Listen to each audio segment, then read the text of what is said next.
¿Alguna vez has presenciado una injusticia tan brutal, tan desalmada, que te ha dejado ardiendo por dentro?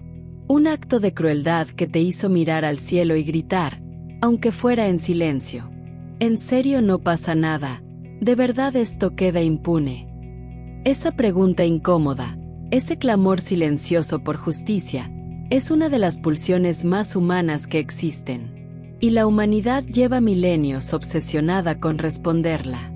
Hoy no vengo a darte respuestas fáciles, ni a repetir dogmas antiguos. Vamos a sumergirnos juntos en las ideas más profundas, inquietantes y revolucionarias que el ser humano ha creado para explicar ese misterio. Exploraremos el infierno, no como un cuento de terror para niños, sino como una maquinaria simbólica construida para mantener el orden en medio del caos. Vamos a mirar el purgatorio como la esperanza de redención, una última oportunidad de purificar el alma antes de alcanzar la luz. Y llegaremos al karma, no como una venganza mística, sino como la ley universal de causa y efecto que nadie, ni siquiera los poderosos, puede evadir.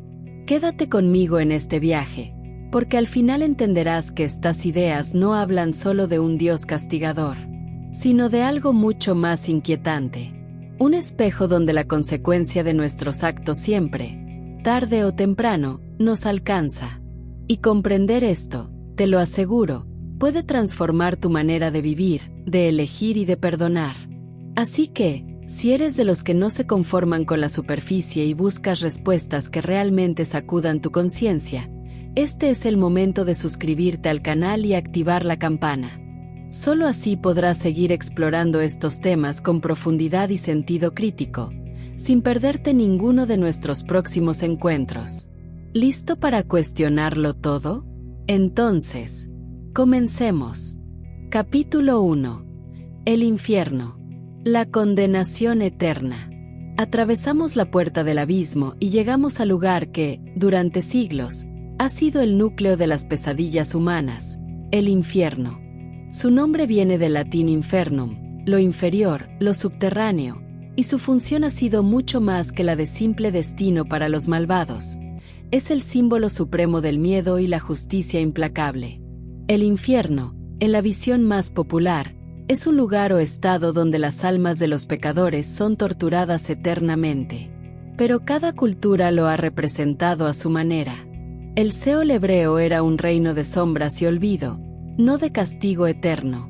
El Hades griego, el Tártaro, el Gehenna judío tardío, el Elohim nórdico, el Naraka indio o el Jahannam islámico. Todos representan, bajo distintos nombres, el eco universal de un destino final para quienes perturbaron el orden. Visión católica. La Iglesia Católica sostiene la existencia y eternidad del infierno. Pero el matiz moderno, inspirado por pensadores como Juan Pablo II y el Papa Francisco, ya no lo ve tanto como un espacio físico, sino como un estado de autoexclusión definitiva de la comunión con Dios. En otras palabras, el infierno no es un castigo infligido desde fuera, sino el resultado inevitable de haber construido, con cada decisión y rechazo al amor, tu propia soledad y vacío interior.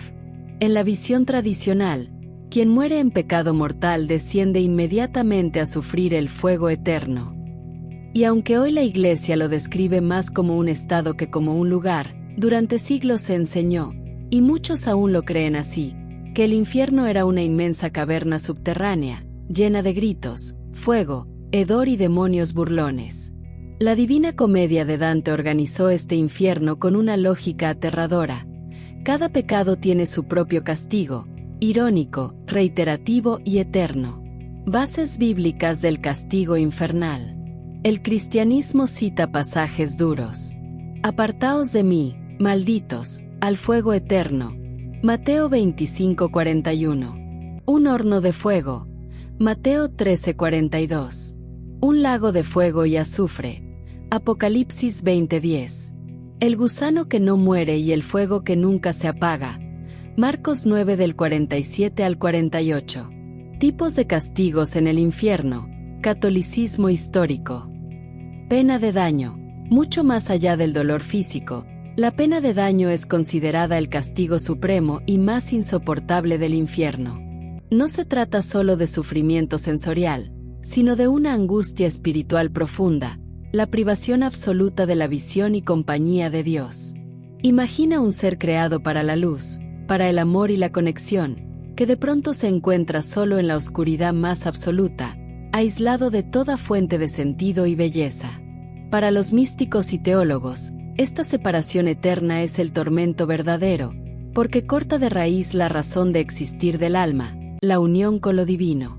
Sin la presencia de Dios, todo pierde color, calor y significado. Es un vacío total, un exilio sin regreso. Por eso, la pena de daño es temida incluso más que cualquier tormento físico. Representa la soledad eterna, la imposibilidad de volver a experimentar amor, plenitud o esperanza. En este estado, el alma no solo sufre, sino que sabe que está separada para siempre de la fuente de toda felicidad y propósito. Pena de sentido. A diferencia de la pena de daño, que es una agonía espiritual, la pena de sentido abarca todo el espectro de tormentos físicos y emocionales imaginados por siglos de tradición y teología. En esta dimensión del infierno, el sufrimiento es tangible y total. Hablamos de fuego ardiente que nunca consume pero tampoco deja de doler, de fríos que penetran hasta los huesos, de gritos de angustia que resuenan eternamente en la oscuridad. El aire está saturado de humo y hedor, haciendo cada respiro una tortura. La sed es insoportable, el hambre es voraz y jamás se sacia. Pero el dolor no es solo físico. A este infierno se suman emociones devastadoras, el miedo constante a lo desconocido, la vergüenza paralizante por los propios actos, la confusión, la ira incontenible y el peso de la culpa. Y para culminar, la compañía no es de almas compasivas, sino de demonios burlones y agresivos, seres que no solo atormentan, sino que humillan, se alimentan del sufrimiento ajeno y multiplican la desesperación. Cada castigo es irónico, relacionado con los pecados cometidos en vida y reiterado hasta el infinito. La pena de sentido es, en esencia, el infierno sensorial, el dolor que se siente, se escucha, se huele y se padece sin descanso ni consuelo. Las penas del infierno, según la tradición, tienen cualidades que las vuelven aún más aterradoras. No solo son infinitas en cantidad y variedad, lo que significa que cada alma puede enfrentar incontables formas de sufrimiento diseñadas específicamente para sus faltas, sino que además están cargadas de una crueldad inigualable. Cada castigo no es genérico, sino irónicamente personalizado. El tipo de dolor que se experimenta está directamente relacionado con los pecados cometidos en vida, como si el infierno ajustara cuentas de la forma más dolorosa posible. Pero lo más desolador es que estos tormentos se repiten sin cesar, una y otra vez, sin ningún respiro o esperanza de que alguna vez terminen. Esta reiteración interminable, sumada a la idea de eternidad, de que el sufrimiento nunca acabará, convierte al infierno en un estado de desesperanza absoluta, donde el castigo se convierte en la única realidad, siempre adaptada y multiplicada para cada alma perdida. Todo esto tenía un propósito didáctico. El infierno era la herramienta pedagógica más poderosa para infundir miedo, controlar la conducta y someter a la población. Pero, ¿qué hay de las otras visiones del infierno? La idea del castigo eterno no es universal, y cada tradición le ha dado su propio matiz, su propio paisaje, a ese abismo final. En el protestantismo, el infierno no es tanto un lugar de fuego y tortura, sino la separación absoluta y definitiva de Dios. Es la imposibilidad de experimentar la presencia divina, la soledad espiritual llevada al extremo. Y a diferencia del catolicismo, aquí no existe el purgatorio, la decisión es tajante, sin puntos intermedios. Para los testigos de Jehová, la visión es aún más radical. El Seol bíblico no es un infierno, sino la tumba colectiva donde todos los muertos descansan sin conciencia ni sufrimiento. Y la Gehenna, lejos de ser un lugar de tortura, representa la destrucción total y definitiva, dejar de existir, sin tormento alguno. En el judaísmo antiguo, el Seol era apenas un reino de sombras, donde el castigo era terrenal y el más allá no era moralizador. Con el tiempo, influencias extranjeras introdujeron la idea de un infierno como castigo, pero para muchos rabinos el Gehenna se convirtió en un purgatorio temporal, un espacio de purificación, no de condena eterna. El Islam describe el infierno, el Jahannam, como un reino de fuego y sufrimiento, con 7 niveles según la gravedad de los pecados. Aquí, ni siquiera Satanás escapa al castigo. El sufrimiento puede ser físico, psicológico o ambos, y siempre está ligado al juicio final. El zoroastrismo, una de las religiones más antiguas, habla de la casa de la mentira, un abismo de oscuridad y desconexión al que van las almas que no superan el juicio de sus actos. En la India, tanto en el vedismo como en el budismo, el Naraka no es eterno. Es un reino de sufrimiento, sí, pero siempre temporal, una etapa más en el ciclo de reencarnaciones. El dolor tiene sentido solo mientras es necesario para el aprendizaje del alma.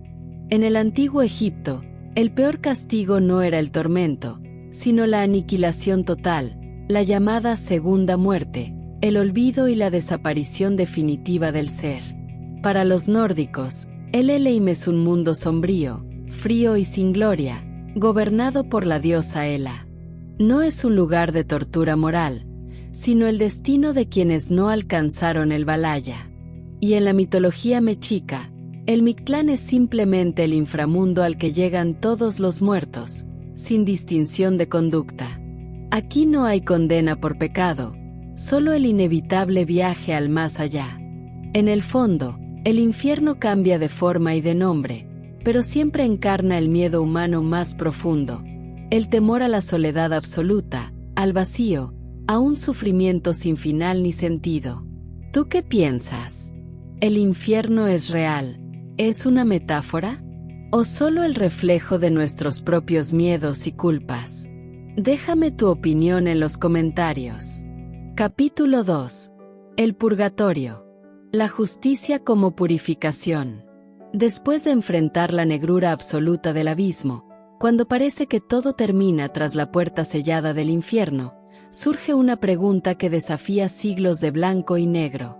¿Y si la justicia divina no es una sentencia instantánea, sino un viaje de transformación? ¿Y si existe un terreno intermedio, donde el alma aprende, sana y se libera poco a poco? Así nace el purgatorio. No, no es un infierno suave. No es la sala de espera de los condenados. El purgatorio, en su esencia más profunda, es una de las ideas más humanas y esperanzadoras jamás concebidas. En la visión católica, el purgatorio es más que un lugar, es un estado del alma. Un proceso, una condición de vida para aquellos que mueren en amistad con Dios, pero aún arrastran las marcas de sus imperfecciones. Imagina un diamante cubierto de polvo. Su brillo está ahí, intacto, pero necesita ser pulido para reflejar toda su luz. Y aquí, el fuego adquiere un nuevo significado. El fuego del infierno es el fuego que devora, que destruye. El fuego del purgatorio es el fuego del alquimista, del amor exigente. No castiga para vengar, sino que transforma para liberar. Cada dolor, cada pena allí, es la última lección. El egoísmo, el rencor, los apegos. Todo se va quemando hasta que el alma queda limpia, ligera, lista para abrazar la luz. Este concepto cambió el rumbo de la historia espiritual de Occidente. El purgatorio es, en realidad, un puente entre dos mundos. Por primera vez, la frontera entre los vivos y los muertos se vuelve permeable.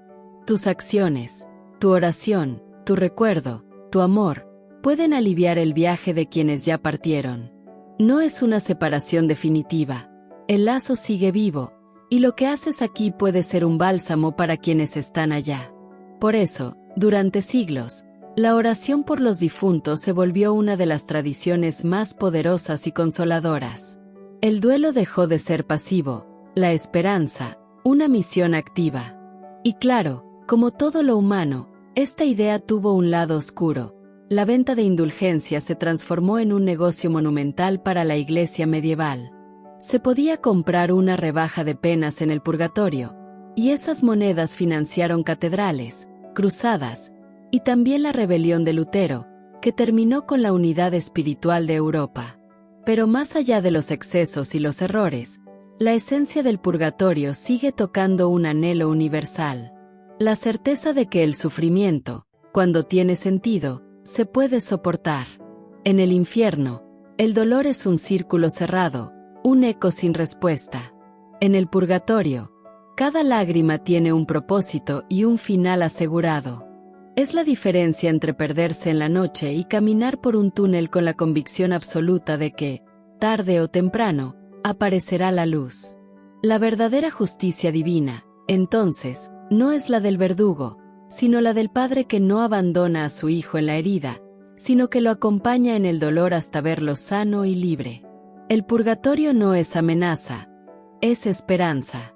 Es la promesa de que, por mucho que hayamos errado, la transformación y la luz siempre nos esperan al final del camino. Capítulo 3. El eco. La justicia como consecuencia inevitable. Ahora, respira hondo. Suelta todo lo que hemos hablado hasta ahora. Olvida por un momento la imagen de un tribunal cósmico, el veredicto de un juez en lo alto y la amenaza eterna del cielo o el infierno. Vamos a sumergirnos en una realidad espiritual que no pide creencias, solo atención y conciencia.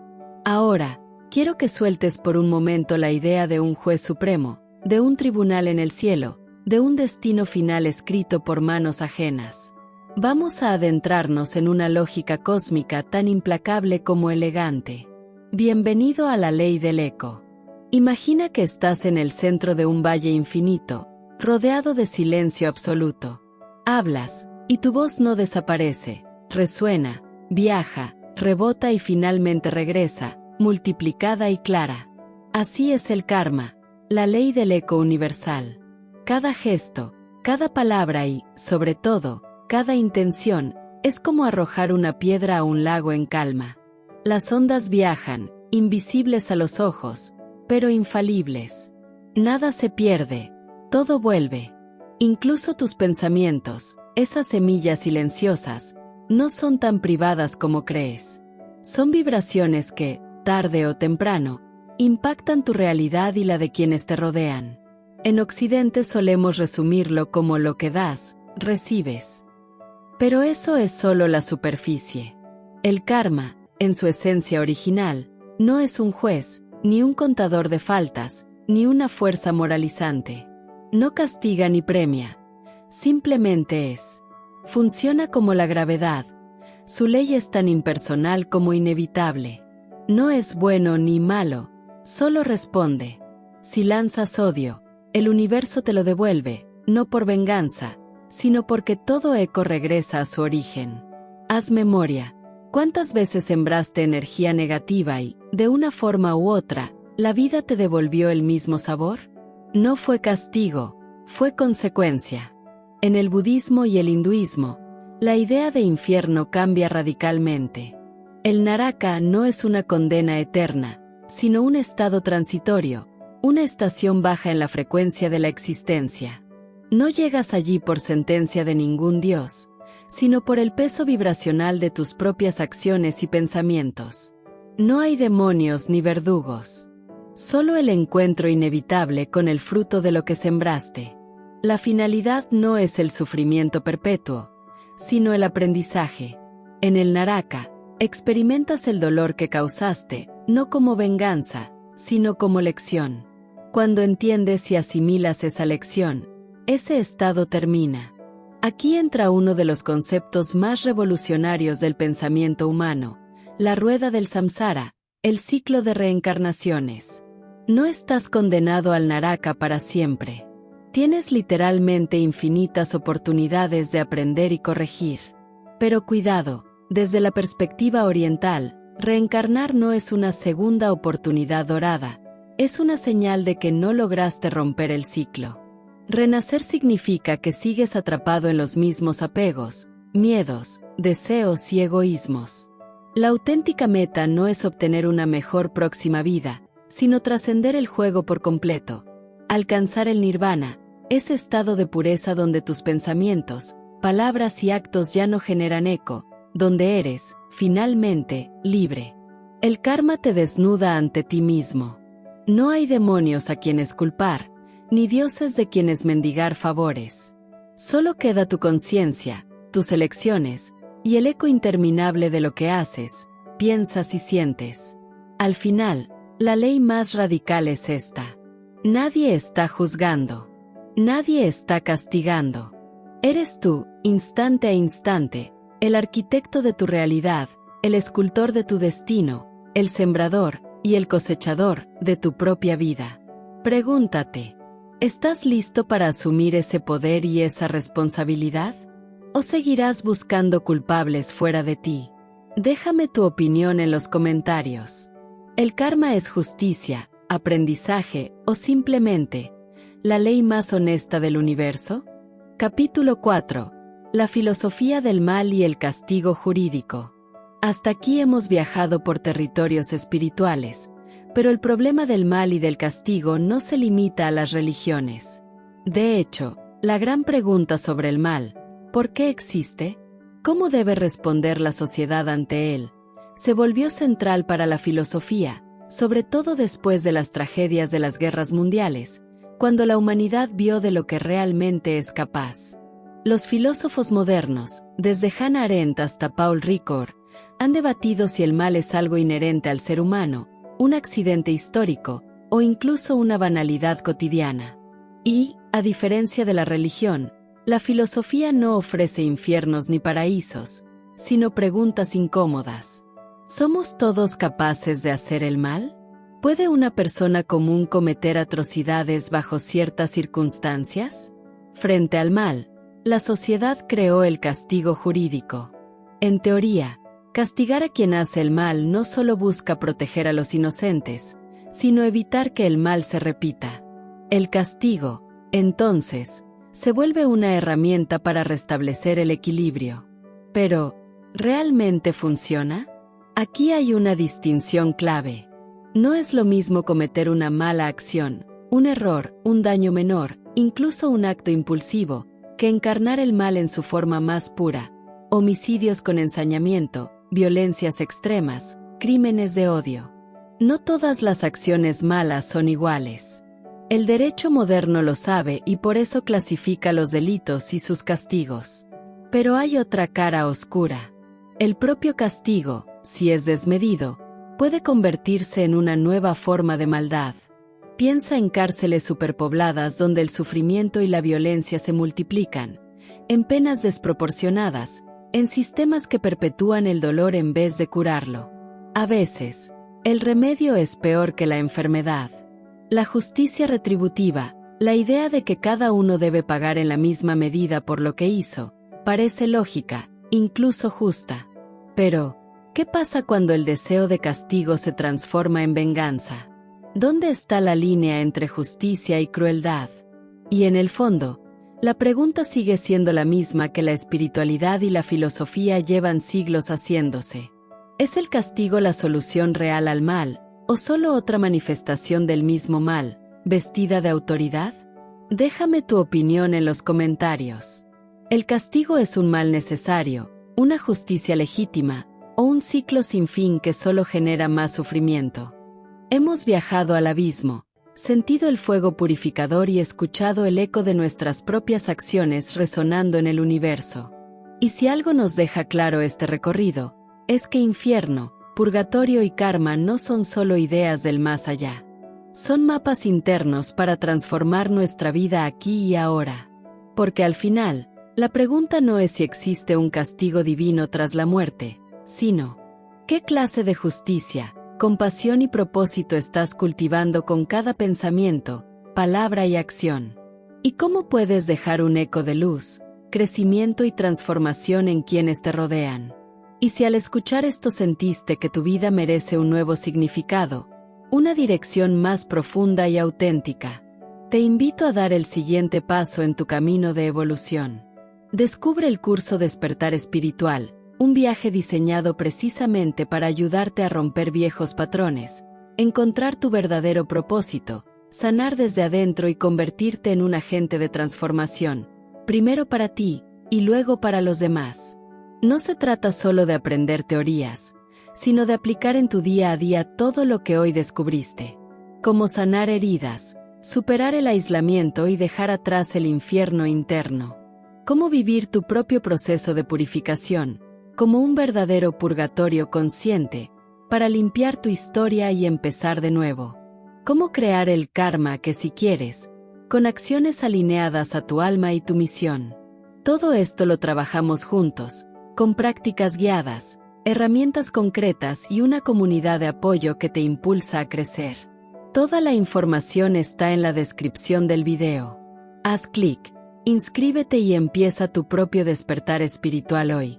Y si te gusta este tipo de reflexiones y buscas una comunidad de conciencia, suscríbete al canal y activa la campana. No olvides darle like, dejar tu comentario y compartir este video con quienes buscan respuestas profundas como tú. Gracias por acompañarme en este viaje. Nos vemos en el próximo video.